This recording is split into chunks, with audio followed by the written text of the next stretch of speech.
Okay, I want to go across to Dr. Subramanian Swamy. Your case is before the Supreme Court.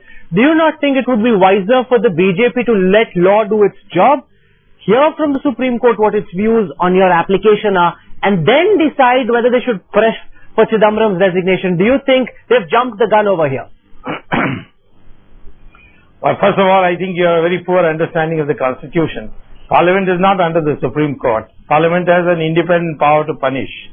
Mrs. Gandhi was once expelled from Parliament for on the question of Maruti. There was a case going on outside. The Parliament didn't wait for that. Similarly, when Jawaharlal Nehru was there was a case of Mr. Mudgal where the Parliament passed a resolution and expelled him from Parliament. Parliament has a privileged power. It has power to punish and it can use it. Now, in the case of Mr. Chidambaram, the Public Accounts Committee had done a thorough job. The JPC is not going to Mr. Chidambaram's conduct at all. It was the Public Accounts Committee it went, and by a brute majority, that is a brute majority of one, they overturned that report from being accepted. They could have had that report accepted and brought to Parliament, on the floor of Parliament discussed it. Congress didn't do it there. They prevented this matter from being finalized. Now the BJP has correctly, as Mr. Ravi Shankar has correctly pointed out, the BJP says, if you are not ready to play by parliamentary rules, then we are going to ensure that this is done. They don't want Mr. Chidambaram, who is supposed to be in charge of a ministry that is supposed to catch crooks. Instead of that, he is himself under a cloud. So they don't want him to be legitimized by answering questions in Parliament on matters concerning national security. Subramanian Swamy, as of now, there is no judicial indictment of Chidambaram. There is no charge sheet. There are allegations against him which are being investigated. If on the basis of mere allegations against ministers, the opposition were to build so much pressure, make his continuance difficult, force him to resign, does that not set a bad precedent for governance in India, that you mount so much pressure, cripple somebody just on the basis of allegation when there is no judicial indictment or charge? Well, listen, the Supreme Court faced the unbelievable situation of the CBI arguing for 9 hours, the counsel for the CBI arguing for 9 hours that Chidambaram was innocent. Similarly, the Union of India, in a separate argument, also argued for 9 hours that Chidambaram was innocent. Yet the court heard me fully. That itself is a clear indication of the stand of the government having no basis, that I as an individual, and here the two government advocates, senior advocates arguing in favor of Chidambaram, still the court heard the whole matter and reserved the order.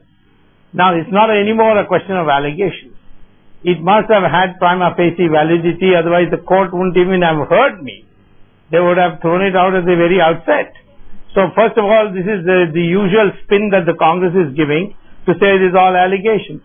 They said Chidambaram had no discussions with Raja. It's a lie. Today I proved it is a lie. Tomorrow I'm going to release a letter which Mr. Chidambaram wrote to Raja, a direct personal letter. Dear Mr. Raja, in Tamil, Raja our girl, and explain that he and Raja have to get together and decide the price and go and apprise the Prime Minister what price has been. No, but was this before the auction of spectrum?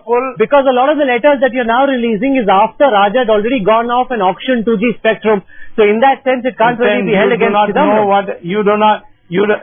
Please don't make these comments without having studied the record. Raja on 10th January only gave a letter of intent. The price of spectrum must be decided later. This what Raja announced on the 10th of January was the entry fee. Well, there was a question of whether the one-time spectrum should be auctioned or not. That was the TRAI recommendation, that if you give the entry fee at the level of 2001, then you must auction the spectrum. Mr. Chidambaram recommended that the spectrum should be given free. There are three components to the price. Well, unfortunately, all these glib explanations will not work on the face of the record. There is the final allotment of the spectrum took place in August, and on the February 27th, LOI, that is letter of intent, was converted into a license. Well, and then the question of allotting a spectrum that was discussed right up till 4th July.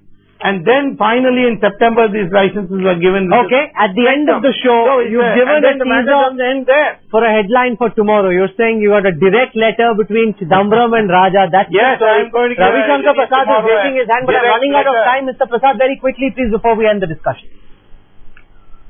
Mr. Keshav Rao is completely wrong that I am seeking to belittle the parliament. I am a parliamentarian of more than 10 years. I know, respect my institution.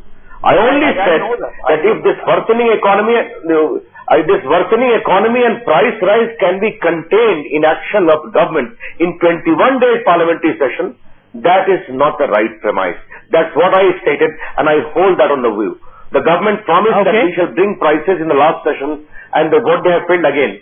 Therefore, let us not go into that. Yes, in case of Raja, there was no charge sheet, yet he was meant to resign, and now even he is being denied bail. Therefore, you will have one set for the allies and one set of rules for the Congress ministers. Sorry, this will not be acceptable. Therefore, our legitimate protest against Chidambaram will continue because the government is doggedly seeking to defend him and shield him. Well, you've heard 4 different articulate points of view. As always on our channel, we leave it to our viewers to decide which one they believe in the most. For the moment, Ravi Shankar Prasad, Gurudas Das Gupta, Subramanian Swamy and Keshav Rao for joining me on the first part of Center Stage tonight. Thank you very much.